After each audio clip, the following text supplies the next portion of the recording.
would like to introduce you to a new tradition here at Talk About Tatooine and just start the podcast off with bananas.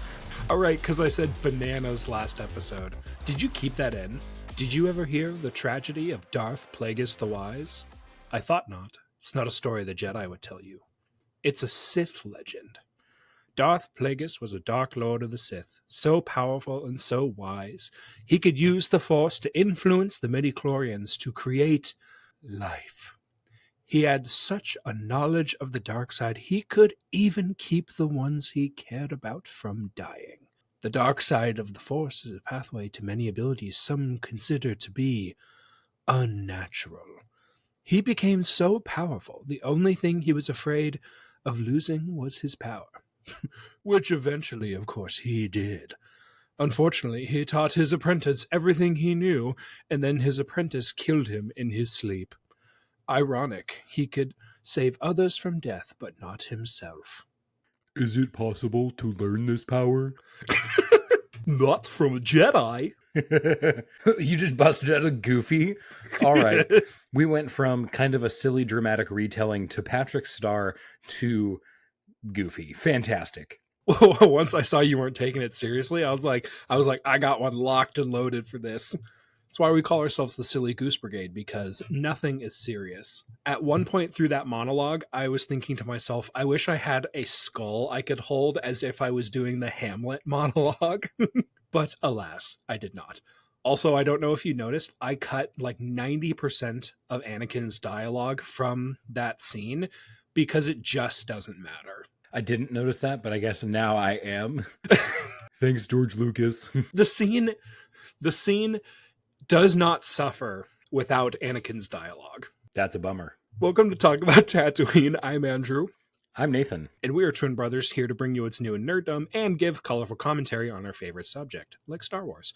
Welcome to our cantina. Grab a drink and settle in as we set course for realities beyond our own. Welcome everyone to episode 93. Today's recording date is November 7th, and this episode will be released on Monday, November 18th. Today we will be discussing the Sith Lords. Today we will be discussing Sith Lords, but first we're going to start off with just a little bit of extra dialogue before we hop into what we're talking about today, which is Darth Plagueis. First mentioned in Star Wars Episode 3, Revenge of the Sith, Darth Plagueis has very little information about him that remains in canon. The novel sharing the same name as The Mysterious Sith Lord by James Luceno, great book by the way, was relegated to Legends after the Disney crossover, and the book was published in 2012. I want to say the Disney Rift happened in 2013. My memory's a little foggy, but basically they're like, hey, this cool guy who's referenced in Episode 3, we just wrote a book about him. And then they're like, yeah, he doesn't count anymore. He does not exist. So sorry. Technically, Darth Plagueis is canon. He is canon. Because he shows up in the Acolyte, the first canceled Star Wars series. Okay, but looking at the side-by-side wiki pages, which was one of our sources for writing this, even though I did read the book like a month ago, so a lot of this is real fresh in my brain, which is actually why I started writing. The Legends wiki page, super, super long. The canon wiki page, itty-bitty, so small. Of course it is. It makes me really, really sad. As a fandom, what do we call the Disney changeover? That hard line of demarcation between canon and Legends, I feel like it should get a good name. The Great Schism. The Great Schism of Mick. Of Mick. Who Steamboat Willie's now public domain, so... That's not what Steamboat Willie... I cannot do a Mickey Mouse impression. No, because we're not weirdos. Not in this context, I should say. Guys, this is what we're going to talk about today. We're going to go over who is Darth Plagueis. Why is he important? What significant achievements is he responsible for, which are mostly Legends, so just keep that in mind. And how did Darth P die, which actually Andrew had technically mentioned a little bit, but we're going to wax eloquent about it because it's probably going to be the dumbest part of this entire podcast. And then we're going to go over some nerddom news at the end. I will actually point out that even though in episode 3, Palpatine mentions that Plagueis is killed in his sleep. In the book, he is not. Is that not what the wiki says? No. I could tell you, but we're not there yet. The canon wiki probably says, yeah, he died in his sleep because that's all we know. But in the book by James Luceno, he is killed in a much more theatrical way. Well, I'm going to have you wax eloquent on that because the sources I have pulled up are very boring about how he dies. So I might have to relegate that to you. All right, folks, we're going to talk about who is Darth Plagueis. So one thing I think it's like good for you guys to know is I started abbreviating Plagueis to Darth Plague throughout this. So my notes are just Darth Plague did this, even in some areas just Darth P, because I was like, I'm tired of writing the 3 vowels at the end. Darth Plagueis is a Mune Sith Lord who resided over and trained Sheev Palpatine, satisfying the rule of 2, 1 master and 1 apprentice. Basically, he was written in after George basically wrote in an offhand scene for Palpatine to entice Anakin to join him in the galactic domination while watching what I can only describe as a trippy bubble opera. It only took the mention of immortality for Sheev to have Anakin in his grasp. So, who was Plagueis, and did he deserve such intrigue? Anakin was literally like, say less, fam, I'm in. Yeah, absolutely wild. But the dark side is evil. Why should I join you? What about immortal life? Say less, I'm in. Son of a bitch, I'm in. Son of a bitch, I'm in. Plagueis was the apprentice to Darth Tenebrous, I think I'm pronouncing that correctly, and apprenticed 2 below him, the Stranger and Palpatine, being that is his canonical apprentices. Plagueis is known for having an obsession over immortality. Plagueis spent much of his tenure as a Sith Lord searching for knowledge specifically on how to gain that immortality. He was so well learned in the Force and other sciences that Palpatine calls him Darth Plagueis the Wise.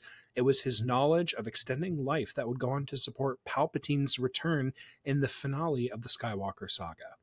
So when he gets yeeted down the Death Star reactor, Palpatine actually does this thing called essence transfer, which saves his life. Transfers his essence into a clone, which essence transfer is going to come up a lot in our Sith Lord series. Mm-hmm. He's not the only Sith to have done this.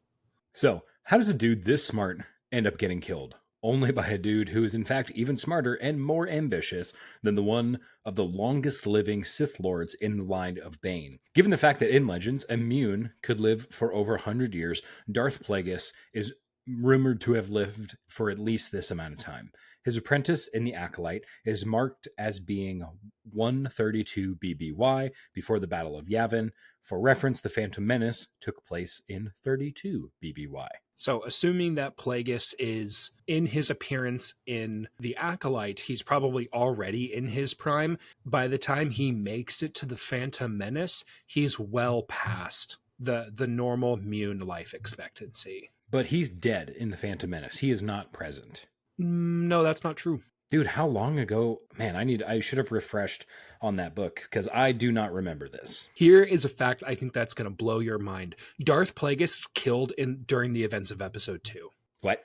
When Sheev Palpatine is elected Supreme Chancellor. Wait, no, that's in the first movie. Did I get that mixed up? Oh my god, I'm going to have to... Fuck. You're going to make this an editing nightmare for me. I'm so sorry. Plagueis does die during the first one. On the eve that Sheev Palpatine is elected Supreme Chancellor. When you say the eve, do you literally mean the night before? The night of. The evening in which it happens. Sheev Palpatine becomes Supreme Chancellor of the Galactic Republic in Star Wars Episode 1, The Phantom Menace. Cool. I was going to say, that sounds like it's full of garbage. Sounds like you're full of shit, mister. I am just a little bit. I got my dates mixed up. In my defense, I don't watch the prequels that often because they bug the crap out of me. I haven't watched the prequels in a while either. They're really tough. The dialogue is so bad. Anyways, we're going to talk about Darth Plagueis some more. We're going to talk about why was Darth Plagueis so important. Andrew, start us off. This is the equivalent of Colin Jost and Michael Che writing jokes for each other. Nathan wrote this line, and now I have to say it. Being a slut for immortality, Plague had a lot of time focused on living forever and also making sure Sidious was brought up on the rule of two and being indoctrinated into the line of Bane, and to make sure that he was pretty full on board with the destruction of the Jedi. He was like, you want to kill these guys? And he was like, I want to kill these guys. Plagueis even discovers a form, heavy finger quotes here, of immortality via force transference. Your stage, I really screwed up that stage direction. Basically using the force to He read the stuff inside the parentheses. I didn't prepare very well. Oh, that's so good. Oh, that's good. Don't even worry about it. He basically, I'm not redoing it. Basically using the force to transfer into a new body, the same way Sidious does between episodes 6 and 9. Nice. Plagueis even tried to form a force dyad with Sidious, which was unsuccessful. I couldn't do it. I couldn't not laugh when you said that. Oh, no way. Okay, so... He said the funny number! He said the funny number. Okay, so from my point of view here, folks, personally, I think he very much would have been violating the rule of two here. Making a forced dyad between you and your apprentice, knowing that your apprentice is the one trying to kill you, I think is a really dick move, because you're now operating as kind of like a mystical big brother almost, because you're like, hey, I can kind of astral project to you whenever I want. So hopefully you're not doing any scheming over there. It seems really underhanded. So it's very much it's a cool idea, but the fact that it doesn't work is very much okay, that's good, because that would kind of not really be in the spirit of the rule of two. So, I mean, even remember Kylo and Rey, they could interact with each other. So there's theoretically a time where if this had been successful, Plagueis could have been like, my apprentice is in danger. Wait, no, he didn't take his milk pill and now he has diarrhea. Good Lord. Don't drink the blue milk, folks. The blue moose. I don't think... I mean, Darth Sidious was super smart. I think he had a lot of stuff going for him, but he absolutely set himself up to be backstabbed. 100%. He's like, wow, Sidious is a really good student. You're really learning a lot here. And Sidious at some point is going to be like, yeah, you're not teaching me anything new, so prepare to get murdered. Yeah, Plagueis, for all his quote-unquote wisdom... See, I did it without saying the thing in parentheses. Even with all of his wisdom, he completely overlooked the fact that Palpatine was not going to be happy or satisfied being held in the second place position forever. Plagueis was basically like, hey, I've satisfied the rule of two. We don't need to kill each other anymore. And Plagueis was like, sure, and then kills him. Proceeds to murder him, yeah. I mean, he takes his time. Yeah, proceeds to murder him and take the power for himself, because that's what the dark side's all about. Just imagine him shining up his nice knife. And he's like, oh yeah, sure, we don't need to do that. We don't need to kill each other. Can see his own reflection in a giant ass knife. He's like, I'm ready to go. Or sorry, lightsaber. Because it's the future. So yeah, he's a big dummy. He's a big dummy. For a smart guy, he's a dummy. Which reminds me a lot of other people. I know a lot of smart people, and I'm like, oh man, you guys are the dumbest people I know. We seem to have a pattern on our podcast where we talk about really, really intelligent characters in the different mythos of whatever fandoms we're covering, who then proceed to make very big, dumb blunders. Indeed. Last week, we talked about Magnus, the Red from Warhammer. Kind of starts a war in hell. Yes, he does. Hell War. TM. It's not great. All right, moving on. What significant achievements is Darth Plagueis responsible for? This section is going to be mostly pulled from Legends, so please keep that in mind, folks. So, Plagueis saw himself from the very beginning as the final link in the chain that was the revenge of the Sith. He even refers to himself and Palpatine as the Phantom Menace that slowly grows their power in order to overthrow the Republic and ultimately the Jedi. This was primarily fueled by Plagueis' fascination with the manipulation of midichlorians. Okay, he said the word. Please don't click away. I know midi-chlorians are a little divisive, maybe not so much now that the discourse around Star Wars has developed into a platform for people to air their political grievances. But to be fair, Star Wars has always been political, but the message has changed over time. You know, the world does too. When Star Wars came out, the USSR was a thing and existed, so the commentary has changed. To jump back on topic, I have long described the Darth Plagueis novel and his associated journey into midi-chlorian science as plot tape for the prequels. Do you remember when the Star Wars community was divided over the prequels? Pepperidge Farm remembers. We could turn that into a very good meme later. Plagueis' deep dive into the behavior of these cells present... Oh, God. Who wrote this? I also got something in my eye, and so I'm just like, me No, I will not. and because I love Jesus. No, that's... I think that song to my head at least once a day.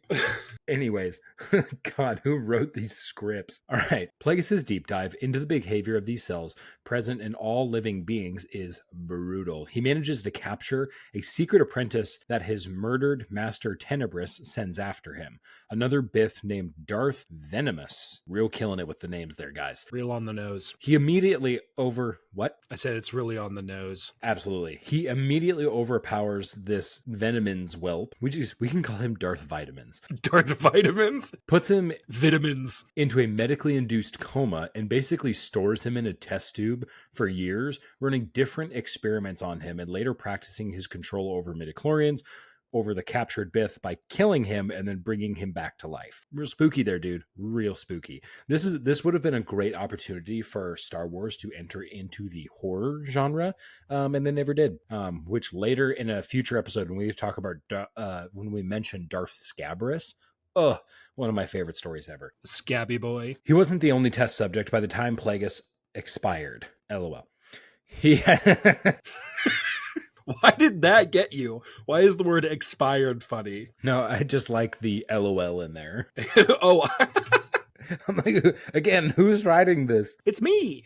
Oh. That would be dumb numero uno. He had an entire lab of specimens by this point, both sentient and non-sentient at the end. He not only was one of the most powerful Sith Lords to ever exist, he was a straight-up mad scientist. If he was. If he was a D&D class, he would be a necromancer crossed with an artificer. Dude was scary. Side note, despite the fact that I am incapable of writing complete sentences, I do think we should exclusively write our scripts so the other person has to read them from now on. I do love the comedic aspect of reading absolute gibberish and like trying to convey it in a way that doesn't seem unnatural when I have to edit this, but also I have to edit all this. I'm so sorry. Don't kill me. I'm sorry, Darth Doggy Style. They're not going to understand that reference. They don't see the title. Oh no. If we were live, you guys would see that my nickname for this recording is Darth Doggy Style. Andrew's Darth Panic. Oh gosh. That's where we're at. Another really cool Plagueis story was the time where he got his lower jaw eviscerated by a more brutal version of a ninja star called a decapitator disc. So, being part of the Mune underworld, because he's immune, he's basically like their president almost. He's called their magister. And he basically is like the leader of their bank, because that's their entire society, is being reclusive bankers who are super duper rich. During a ritual held by a secret Mune society called the Order of the Canted Circle, the Munes were ambushed by assassins, and most of them were immediately killed. Plagueis was actually hit by one of these discs, the decapitator discs, and it severed most of his jaw, it cut through his trachea, and several of the major blood vessels in his throat. Severed. What did I say? Several. Yeah. Yep, what he said. Did a big old snippety snip. He got a snippety with the disky. Only through his power and dexterity in the Force was Plagueis able to clamp down those wounds, lower his veil of security, and then lashing out with the power of the dark side, he slaughtered these assassins.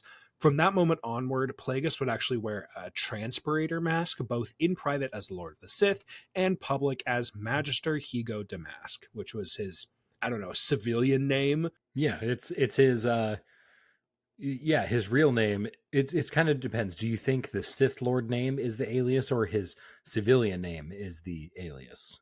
Both. Booth. Okay, okay. That reminds me of Darth Malak. Very much so. How he loses the lower part of his face, I believe, in a duel with Revan. Oh yeah, Revan.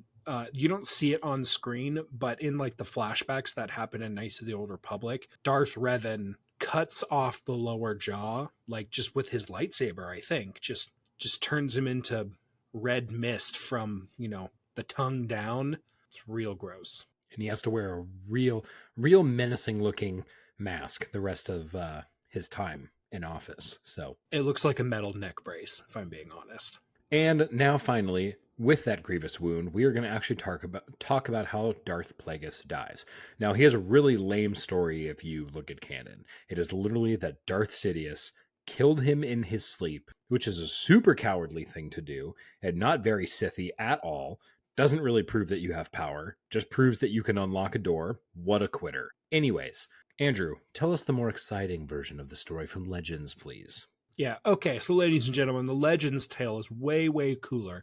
So, Palpatine and Damask, or also known as Sidious and Plagueis, respectively, they had been orchestrating Palpatine's rise through power for literal decades. From basically the moment that Palpatine met Hugo Damask on the planet of Naboo during trade negotiations to his rise to the Chancellor, that is how long they were planning. Damask could sense that Sidious was a Force user, and he was like, "You seem really powerful. You're going to be my apprentice." And Palpatine was like, "Cool." Next day, he murders his parents. That's not why we're here, though. How did Darth Plagueis die? Darth Plagueis, so they are super successful in this really long, basically storyline within a storyline, because his Palpatine's rise to the chancellorship was critical in the grand plan of the Revenge of the Sith moving forward. Basically, it's like this was like the capstone of it. When they won, Palpatine and Plagueis basically were like going back and forth. They were talking, they were partying, they were celebrating, and straight up, Sidious just keeps pumping him full of drinks. He just like gives him bottle after bottle of wine, which Plagueis, having this like transporter mask, has to imbibe through tubes in his nose, which I think is disgusting. Can you imagine drinking red wine through your nose? Would you like some more nose wine, sir? Oh yes, this bouquet is We're moving on to liquor. Oh, please no. So Plagueis gets absolutely knackered. And then like they're talking about like their grand plan. They're like, things are going to be great. Their plan, according to Plagueis, is that Sidious is going to get into office. He is then going to appoint Plagueis publicly as like his co-chair to the chancellorship. Like he's like, oh, by the way, I'm going to change we're going to change everything as soon as you get elected, so that there's like we're going to remove term limits. We're both going to have equal amounts of power, which again is not very Sithy. And so Sidious is like, this is a great plan. Have some more wine. You're so wise. Have some more wine. Your wine ran out. Have some more wine. Just gets him blasted. So Sidious is sitting there reclining like, sir, oh my gosh, we did it. And then Palpatine is like, I've hated you this entire time, and just starts monologuing like what's his face from The Incredibles syndrome. He's like, you caught me monologuing. Just starts lighting him up with force lightning. And because he's just toasted, like Sidious is just there like, oh my gosh. Not Sidious. Plagueis. Plagueis is just sitting there like, oh my gosh. And like he literally just fries him to a crisp, doesn't do any of the stuff that Plagueis wants him to do. He's like, dude, why would I do that? I'm going to take all of the power for myself, you dumb idiot. And just like continues for like 6 straight pages to monologue over him and fill him full of electricity. And that is how Darth Plagueis disappeared. And at this point, Darth Maul has perished 24 hours ago, but Palpatine had already been cultivating Count Dooku as his next apprentice, because somewhere during episode 1, Count Dooku does leave the Jedi Order. Mm-hmm. So he's gone. And then with, I think, Sifo Dyas, they had already like basically ordered the clone army. He was like, dude, I have every single box checked on my Revenge of the Sith checklist. Other than actually killing the Jedi, we're good to go. I don't need you. Kills him. It's great. Great ending to the book. Loved it. James Luceno is a great author. If you guys haven't read Darth Plagueis, I know it's technically not the canon story, but it's so good. It's so good. It's still a fun story. Absolutely. It's such a good story. I do highly recommend reading, or if you're me, listening through it. It has intrigue. It has espionage. It has sorcery. You're such a dork sometimes. Dude, I have been fed. I've been sitting on my desk all day brewing over like this episode, like also trying to get work done. Work was terrible today. I'm ready to goof off. Are you ready to goof off? Because I'm ready to goof off. The episode is over. Well, not really. We still have nerddom news to talk about. I take it back. Which you have some notes about Skeleton Crew you'd like to share with us. Ladies and gentlemen, we are done talking about Darth Plagueis. Thank you so much for being here through our many shenanigans. We're going to talk about a little bit of Star Wars and Warhammer news for you. Some nerddom news for you. Skeleton Crew is coming December 3rd. Personally, I'm a little tentative about Skeleton Crew. I am worried that a story centric to a group of children will lose some of that grit that I have come to love in series like Andor and the good parts of The Acolyte. There's definitely some stuff about The Acolyte that I didn't like. Again, I think we rated it like a 5.5 out of 10. Andor, 10 out of 10. Loved it. Best Star Wars content we have available. Best Star Wars content we have available. Can a story where the average age of the main characters is less than 20 still have grit? Yes. I've read Stephen King. I've seen his novels. A band of kids can get into crazy adventures, but this is only rated TV-14, so it's probably not going to be that crazy. Darn. And considering Disney is at the helm, I just don't see it having the level of grit that I really enjoy. Not that even Star Wars is known for being gritty, but it's the Star Wars content that I really love. It's just a little wild to me also that this story got greenlit. Don't get me wrong. Jude Law is on my hall pass list. It's just a little wild to me that this story got greenlit when stories like Rogue Squadron got backburnered. Yeah, that's pretty rough. It's a little rough. How do you feel about Skeleton Crew coming out? What's your, I guess, your pre-show opinion? Star Wars will continue to cater to the younger viewers. The whole marketability of the franchise is get them while they're young. I don't like that you said it that way. I mean, I didn't mean to be creepy, but their marketing strategies are completely based around people who are like 16 and under. I mean, that's why we have The Resistance, Rebels, Clone Wars. That's why we have so many animated TV shows. And that's why we only have one good, like, gritty series like Andor, is because they're like, I guess we'll make something for the adults too, that are now all like some of us in our 30s, 40s, and 50s. And they're like, we want more Star Wars, please. My knees hurt. And you're like, yeah, this might not be. I don't think this is going to be for us. I think we're going to watch this. I think we're going to be a little upset because it's not for us. And there's going to be people who tear this down and they're going to be like, what does Star Wars come to? And I'm like, Star Wars is continuing to market towards the age gap or the age range that they have always marketed towards, which is younger viewers. And as we get older, that becomes more unacceptable. That sucks. And I think that, folks, is everyone's tough pill to swallow. Just be aware of that. Another piece of news that is there is Dark Tide's coming to PS5. Neat. That's the only note I have written. I mean, first it was on... Have you seen those John Oliver sketches where he'll go through something and his only reaction will be cool, and then they move on? I'm like, that's how I read it. Rad. Awesome. All right. So fire. For you guys, coming up next, we just want to let you guys know where we're going with the podcast and how we're going to hopefully try to finish the year. Sorry, I have to like rub my eye. I'm so sorry. We're goofy here. How dare you pluck your eye out? Fine. Okay. So this is the start of our Sith Lord series. We're going to be talking about Plagueis, Scabrous, Tenebris, Tenebrous, Darth Zana, Mara Jade, Darth Revan, the Sith Triumvirate, Darth Malak, Darth Bane, Darth Maul, Darth Malgus, the Brotherhood of Darkness.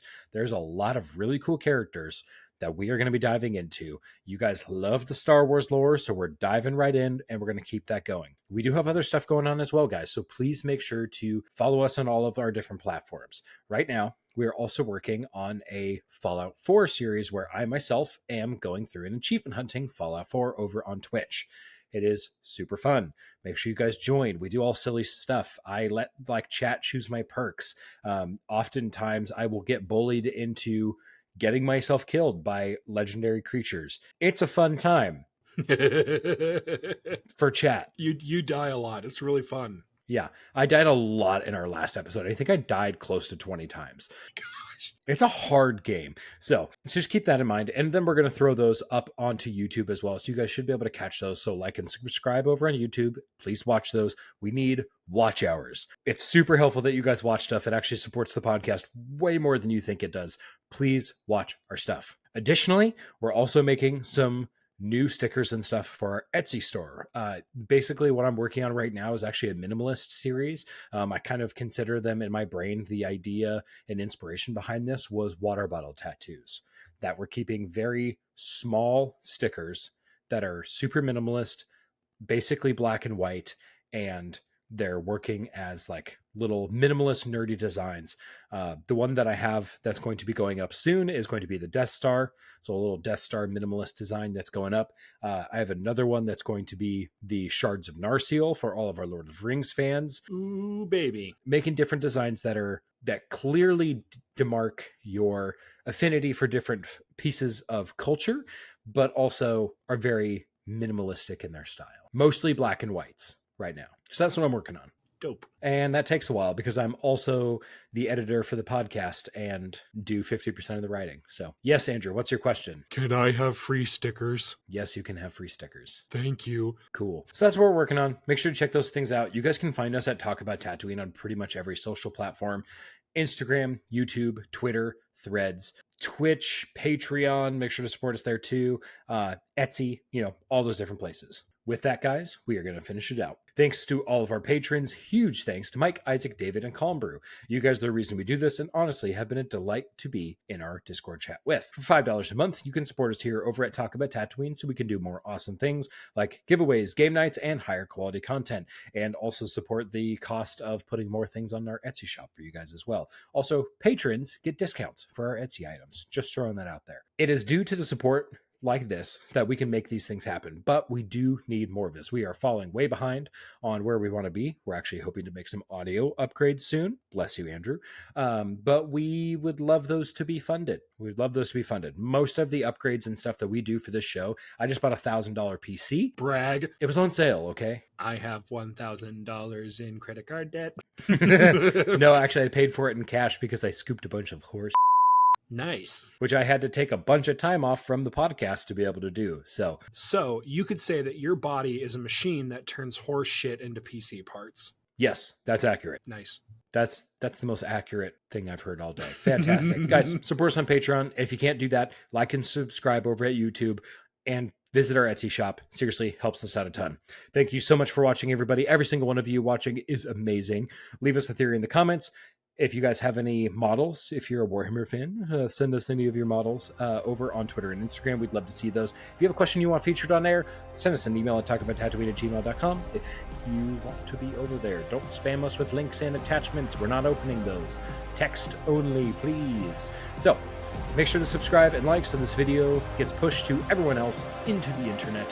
And until next time, everybody, may the Force be with you. May the Force be with you.